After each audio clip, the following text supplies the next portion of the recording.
என்னங்க சினிமா கூட்டிக்கு எப்போ வந்தா? இப்பதான பஸ் பிடிச்சி கியூல நின்னு டிக்கெட் வாங்கணும். அதுக்குள்ள மறந்துருச்சா? ஆமா இல்ல. பள்ளிக்கு செல்கிற குழந்தைகள் அனைவருக்குமே ஐடென்டி கார்டு என்று சொல்லப்படுகிற ஒரு அட்டையை வழங்கலாம் என்று நாங்கள் முடிவு செய்திருக்கிறோம். அவருடைய முகவரி, அவருடைய ஜாதி சான்றிதழ், அவருடைய ஜாதி சான்றிதழ். கூட்டம் பயங்கரமா இருக்கும் போல் இருக்கே. வெளியில ஹவுஸ்ஃபுல் போர்டு போட்டாங்களோ? போட்டாங்க. அவருடைய பிளட் குரூப், அதற்கு பிறகு ஆதார் அட்டை, அவருடைய தொலைபேசி எண் அனைத்து மாதிரி இணைக்கப்படும் என்பதை மகிழ்ச்சியோடு தெரிவித்துக் கொள்கிறேன். ஏங்க இது என்ன ஆக்ஷன் பிலிமா காமெடி பிலிமா? Killer film. ஓஹோ. நான் வழங்கப்படுகிற டேட்டாவில் ஜாதி அடிப்படையில் இருக்கா? அவருடைய முகவரி, அவருடைய ஜாதி சான்றிதழ். என்ன தரையில பேசலாம் திரையில வருது? லைவ்ல கொஞ்சம் டிலே. ஏன்னு சொன்னால் ஜாதி மரங்களுக்கு அப்பாற்பட்டிருக்கிற இயக்கம். பள்ளிக்கு செல்கிற குழந்தைகள் அனைவருக்குமே ஐடென்டி கார்டு என்று சொல்லப்படுகிற ஒரு அட்டையை வழங்கலாம் என்று நாங்கள் முடிவு செய்திருக்கிறோம். அவருடைய முகவரி, அவருடைய ஜாதி சான்றிதழ். அத்தாடி ரொம்ப கொடூரமா பேசியிருக்கேனே. ஆகவே இந்த இயக்கத்தை பொறுத்தவரையிலும் மாணவர் நலன் கருதி அவருடைய வாழ்க்கையில் உடனுக்குடன் செய்திகளை தெரிந்து கொள்வதற்கு அங்க என்ன எம்ஜிஆர் படம் ஓடிக்கிட்டு இருக்கு, விசில் அடிச்சு கை தட்டுறீங்க. விபத்துக்கள் வருகிற போது அந்த டேட்டா என்று சொல்லப்படுகிற அந்த முகவரியும் ஆதார் அட்டையும் இருக்குமேயானால் உடனுக்குடன் அவர்களுக்கு நிவாரணப் பணிகள் ஆற்றுவதற்கும், அதே நேரத்தில் வெளியூருக்கு சென்று திரும்புகிற போது உடனடியாக மற்றவரோடு தொடர்பு கொள்வதற்கும் அது ஏதுவாக அமையும். இதை மட்டும்தான் நாங்கள் செய்ய போகிறோம். சில நேரங்களிலே பத்திரிகை செய்தி ஒன்று வந்ததாக எனக்கு செய்தி வந்தது. ஜாதி சான்றிதழை இணைப்பதாக சொன்னால் அது போன்ற ஜாதி சான்றிதழை எப்போதும் இணைக்கப் போவதில்லை. சுத்தி கேமரா வச்சிருப்பாங்க. நம்ம ரெண்டு பேரும் பேசுறத நம்மளுக்கே தெரியாம படமா எடுத்து போட்டு காட்டுவாங்கப்பா. பள்ளிக்கு செல்கிற குழந்தைகள் அனைவருக்குமே ஐடென்டி கார்டு என்று சொல்லப்படுகிற ஒரு அட்டையை வழங்கலாம் என்று நாங்கள் முடிவு செய்திருக்கிறோம். அவருடைய முகவரி, அவருடைய ஜாதி சான்றிதழ். இல்ல அது இல்ல, அதுதான் சொல்லிட்டேன், தெளிவுபடுத்திட்டேன். திருப்பிட்டு ரிப்பீட் பண்ணாதீங்க தயவு செஞ்சு. இல்லைங்க, அது தவறாக புரிந்து கொள்ளப்பட்டுருச்சு. ஒரு மிஸ்கம்யூனிகேஷன் ஆயிருக்கு. கட்டாயமாக ஸ்கூல் ஐடி கார்டுல சாதி பேர் போட சொல்ல மாட்டோம். சாதிகள் இல்லையடி பாப்பா என்பதுதான் நம்மளுடைய தமிழ்நாடு அரசுடைய கொள்கை. அது அவர் சொல்ல வந்தது என்னன்னா, முன்னாடி எல்லாம் அந்த பேப்பர்ல தருவாங்க, அது மிஸ்பிளேஸ் ஆகும், வெள்ளத்துல அடிச்சுட்டு போயிடும். அது காகிதம் இல்லாம அட்டையில வர்றதுக்கான அந்த முயற்சிகள் போதே தவிர அடையாள அட்டை ஸ்டூடெண்ட் ஐடிக்கும் சாதிக்கு சம்பந்தமே கிடையாது என்பதை உங்கள் மூலமாக தெளிவுபடுத்துகிறேன். பள்ளிக்கு செல்கிற குழந்தைகள் அனைவருக்குமே ஆண்டுதோறும் அவர்கள் சாதி சான்றிதழை வாங்குவதற்கு மாற்றத்தை உருவாக்குவதற்காக நடவடிக்கை நாங்கள் மேற்கொண்டிருக்கிறோம். ஐடென்டி கார்டு என்று சொல்லப்படுகிற ஒரு அட்டையை வழங்கலாம் என்று நாங்கள் முடிவு செய்திருக்கிறோம். அதற்கான பணிகளையும் முதல்வர்கள் ஆணையிட்டு இருக்கிறார்கள். அந்த அடிப்படையில் முதல்வருடைய உத்தரவுக்கு இணங்க அந்த பணிகள் நிறைவேற்றப்படும். அவருடைய முகவரி, அவருடைய ஜாதி சான்றிதழ், அவருடைய பிளட் குரூப், அதற்கு பிறகு ஆதார் அட்டை, அவருடைய தொலைபேசி எண் அனைத்தும் அதில் இணைக்கப்படும் என்பதை மகிழ்ச்சியோடு தெரிவித்துக் கொள்கிறேன். ஒரு ஐடென்டி கார்டு நீங்கள் வைத்திருப்பதை போல ஒவ்வொரு மாணவர்களுக்கும் 10, 12 படிக்கின்ற மாணவர்களுக்கும் முதல் கட்டமாக வழங்குவதற்கு நடவடிக்கை மேற்கொண்டு வருகிறோம். கட்டாயமாக ஸ்கூல் ஐடி கார்டுல ஐடென்டி கார்டு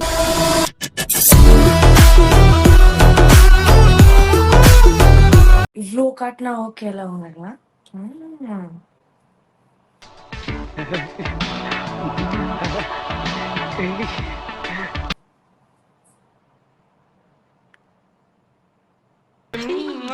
என்னண்ணா இது? கலப்பாசு எஸ்எல்சி ஃபெயில் ஆகி இதெல்லாம் இப்படி கத்து வச்சிருக்கீங்க. அரப்பாசு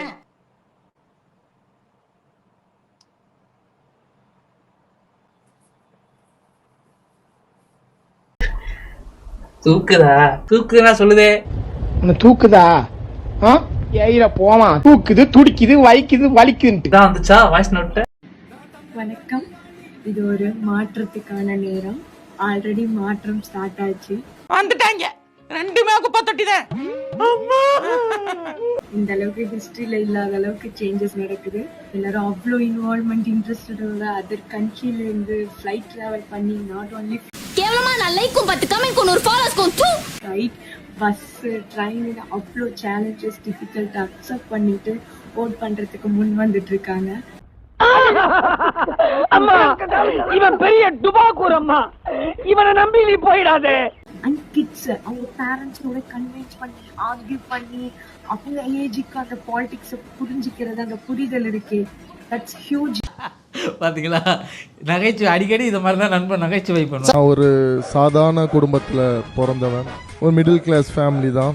கவர்மெண்ட் ஸ்கூல்ல தான் படித்தேன். கவர்மெண்ட் ஸ்கூலா? மறுக்கா சொல்லு. கவர்மெண்ட் ஸ்கூல்ல தான் படித்தேன். நான் தான் உங்க சரண்ராஜ், முன்னாடி ரோல் நம்பர் அமைச்சர். அந்த கவர்மெண்ட் ஸ்கூல்ல the Madras Devasadan higher secondary school government aided school. Government aided school தானே அப்படின்னு கேட்டீங்கன்னா கிடையாது. சேத்பேட்ல ஒரு ஸ்கூல் இருக்கு தெரியுமா, லேடி ஆண்டல் வெங்கட சுப்பாராவ் செலிபிரிட்டிலாம் படிப்பாங்களே, அந்த ஸ்கூலோட பிரான்ச் தான் இது. கவர்மெண்ட் ஸ்கூல்னா சத்துணவு சாப்பிட்டுருக்கணும் அந்த மாதிரிலாம் இருக்கும்ல, கிடையாது. அந்த ஸ்கூல் அப்படிலாம் கிடையாது. இந்த கலாட்டா சேனல் வேற வேலை கிடையாது. உனக்கு தான் முதல்ல பண்றோம் கலாட்டா. வாயை திறந்தாலே போய் தொடப்ப கொட்டைகள் உச்சமே இல்ல.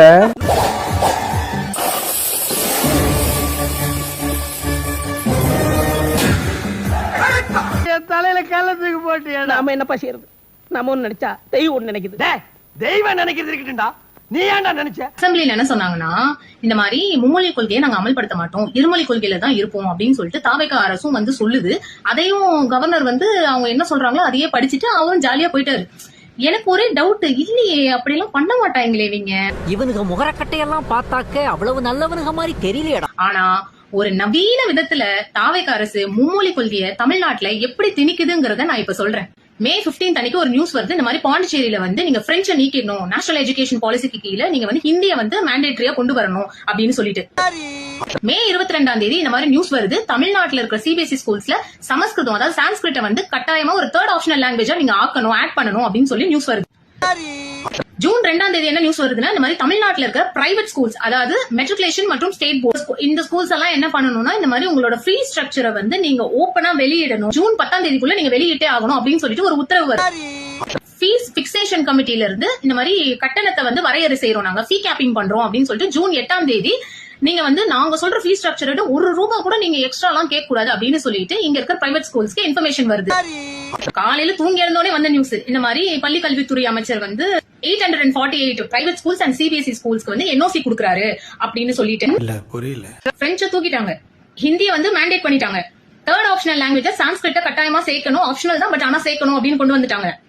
4th என்னன்னா, இருக்கிற ஸ்டேட் போர்டு மெட்ரிக் போர்டுக்குலாம் வந்து அவங்க சொல்ற ஃபீஸ் வரையறை தவிர அதுக்கு மேல நீங்க எதுவும் வாங்க கூடாது அப்படின்னு சொல்றாங்க.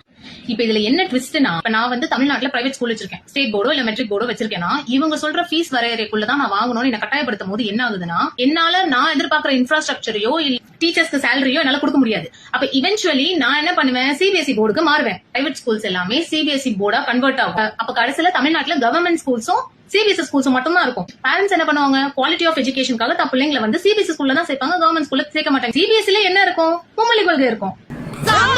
இத்தனை நாளா மூடி கடந்த அறிவு கண்ண எக்கு தப்ப திறந்துட்டீங்க சார்.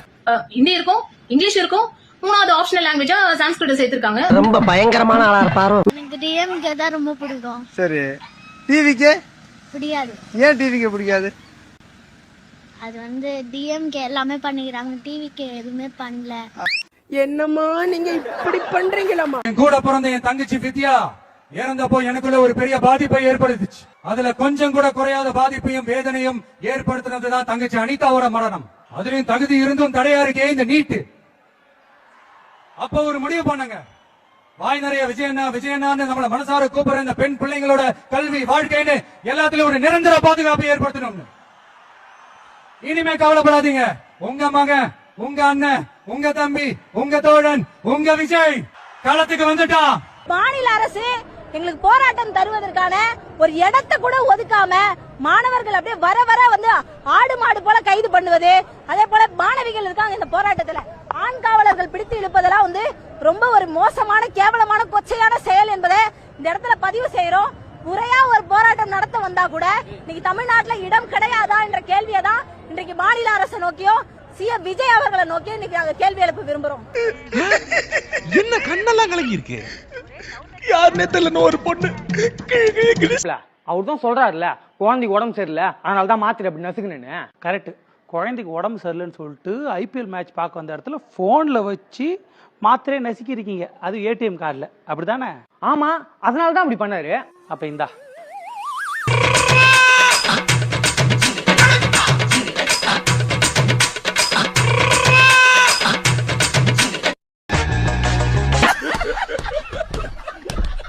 இதான் சுலபமாக மாத்திரை நசுக்கும் முறை. இந்த 2026 தேர்தலில் யாராலும் உடைக்கவே முடியாதுன்னு சொன்ன மதத்தை உடைச்சோம், சாதியை உடைச்சோம். பள்ளிக்கு செல்கிற குழந்தைகள் அனைவருக்குமே ஒரு வகையாகும் முறையில் ஆண்டுதோறும் அவர்கள் சாதி சான்றிதழை வாங்குவதற்கு மாற்றத்தை உருவாக்குவதற்காக நடவடிக்கை நாங்கள் மேற்கொண்டிருக்கிறோம். ஐடென்டி கார்டு என்று சொல்லப்படுகிற ஒரு அட்டையை வழங்கலாம் என்று நாங்கள் முடிவு செய்திருக்கிறோம். அவருடைய முகவரி, அவருடைய ஜாதி சான்றிதழ், அவருடைய பிளட் குரூப், அதற்கு பிறகு ஆதார் அட்டை, அவருடைய தொலைபேசி எண் அனைத்தும் அதில் இணைக்கப்படும் என்பதை மகிழ்ச்சியோடு தெரிவித்து பண்டரி பாய் மாதிரி இருந்தா மட்டும் பத்தாது, முடிதான் நடத்திருந்தா மூளையமா நடத்திருக்கணும். மட்டும் பெரிய மசுறு மாதிரி பேசுறீங்கல்ல, படங்கள்ல மட்டும் பெரிய புடுங்கி மாதிரி. மாஸ்டர் படத்துல வந்து இது என்ன இது கேஸ்டுக்கான காலம்னா இதை இங்கேயே புடுங்கினாதான் பின்னாடியே ஒட்டிட்டு வராதுன்னீங்கல்ல, இப்ப என்ன பண்ணிட்டு இருக்கிறீங்க? நீ பாக்குறதுல பிசாரி உங்களுக்கு நானு. இந்த முடிவை, இந்த ஐடியாவை யார் இன்ட்ரோடியூஸ் பண்ணாலும், யார் ப்ரொபோஸ் பண்ணாலும் சரி, அது முதலமைச்சர் இருந்தாலும் சரி, அமைச்சர்களா இருந்தாலும் சரி, யாரா இருந்தாலும் சரி, அறிவு மயிர் இருக்கா இல்லையா உங்களுக்கு? சோறு தான் நீங்க என்ன திங்கிறீங்க? இப்படி ஒரு கேடுகெட்ட ஐடியாவை ப்ரொபோஸ் பண்றதுக்கு, இந்த கேடுகெட்ட ஐடியாவை இன்ட்ரோடியூஸ் பண்றதுக்கு, இந்த கேடுகெட்ட ஐடியாவை நடைமுறைப்படுத்துறதுக்கு உங்களுக்கு கூச்சமா இல்லையா? படம் என்னடா சிரிக்கிற? பாயமுறா பெரிய பல்லழக. என்னங்க பெரியவரை இப்படி திட்டுறீங்க? யாரு இவனா பெரியவன்? இவன் சில்ற பையங்க. வேற எந்த முதலமைச்சரும் ஓடியதில்லை. இந்தியாவிலே மாரத்தானில் பங்கேற்று 3 கிலோமீட்டர் தூரம் வரை ஓடிய ஒரே முதலமைச்சர். எத்தனை வருஷம் எக்ஸ்பீரியன்ஸ். விழுப்புரத்துல ஓடாத ஓட்டமா, அப்புறம் கரூர்ல இருந்து ஓடாத ஓட்டமா, இப்போ ஒரு மாநிலத்தினுடைய முதலமைச்சர் ஆனதுக்கு அப்புறமா இன்னும் பிரஸ்ஸ பார்த்து ஓடி முடியல, ஓடிக்கிட்டே தான் இருக்கும். அப்புறம் பின்ன எக்ஸ்பீரியன்ஸ் வேலை செய்யும்ல.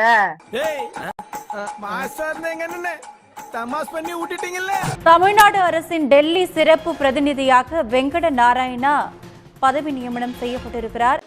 இன்னைக்கு தமிழ்நாடு அரசாங்கம் ஒரு ஜிஓ போட்டிருக்காங்க. கர்நாடக மாநிலத்தை சேர்ந்த வெங்கட்ரமணா கோனகி ஜனநாயகம் படத்தினுடைய ப்ரொடியூசர். இவரை தமிழகத்தினுடைய டெல்லி சிறப்பு பிரதிநிதியாக இன்னைக்கு தமிழக முதலமைச்சர் ஒரு ஜிஓல அறிவிச்சிருக்கிறாங்க. எப்படி ஊராம் வீட்டு நெய்யில உங்க வீட்டுக்கு ஸ்வீட் செய்யாதீங்கன்னு அர்த்தம். சும்மா என் சர்வீஸ்ல இந்த மாதிரி ஒரு கேவலமான ஜென்மத்தை நான் பார்த்ததே இல்ல சார்.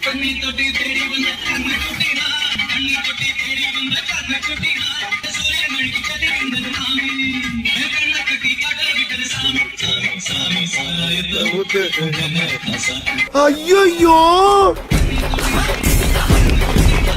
ஆஹா கூட்டத்தை பூரா திருப்பி விட்டானே.